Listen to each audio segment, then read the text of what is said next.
Good afternoon. Today we have Tangie Herring, who is running for Georgia House District 145, joining us. Thanks for being here. Thanks for having me. I'm excited to have you here today. I have a few questions starting off. What do you think is the biggest issue or challenge that needs to be addressed, and how do you plan on solving that if you are elected?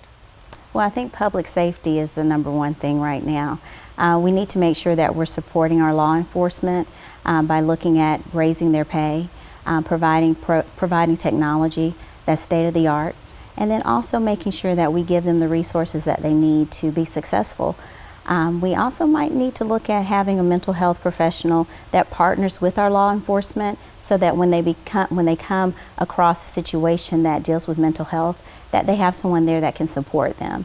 I was also thinking about looking at having different ways we can support people who are having mental health issues along with those who have addiction problems, because sometimes our crimes that happen in our communities have to do with mental health and substance abuse. So looking at putting more funds into those types of programs as well. But I do also want to make sure that we continue to do things for our youth to make sure that they don't get caught up in a life of crime. And that's why I truly support the MVP program. The work that the mayor's office is doing along with Jeremy Grissom, it's awesome. I think it's a model for the state of Georgia. They won an award for that. So those are some things that I would also like to support in making sure that our communities stay safe. I think that violent criminals should pay the price for their crimes. They should not be able to be on the streets and commit more crimes. So looking at ways that we can make sure all of our citizens are safe, that's very important to me. All right. Now, how has your background and experience really set you up for this role? Oh, my background. So, of course, I'm a 28-year classroom teacher, which I loved and adored teaching.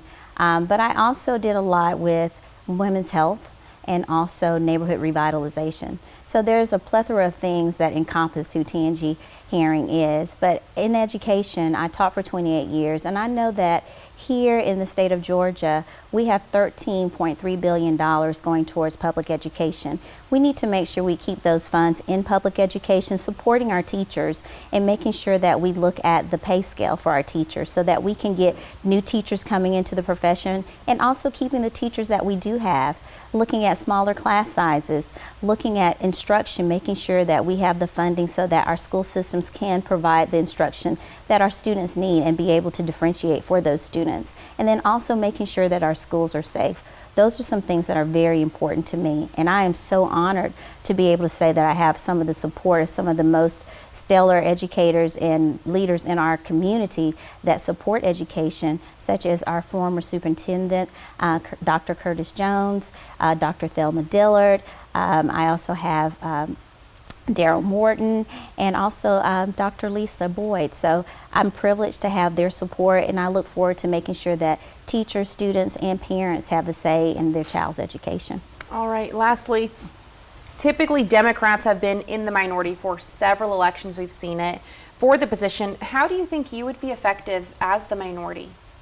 Well, this is my second race. A lot of people don't understand that. I first started running for District 143, and then after the lines were drawn, I was placed in District 145. So I've been doing the work since August, meeting with local leaders, meeting with stakeholders in the community. And so I feel like if you form those relationships with people in the community and you're doing the work for the people and you're willing to serve the people and not be served, that you can get the work done. And we see that today when we have the Mulgee Park. I mean, that is remarkable to see that we have legislation, a bipartisan effort to see that we have that park here as a national park in the state of Georgia. So I think that with the right people in place, including myself, I have a unique opportunity to make sure that we get the work done for the people of Georgia, and especially Middle Georgia. So I'm very excited.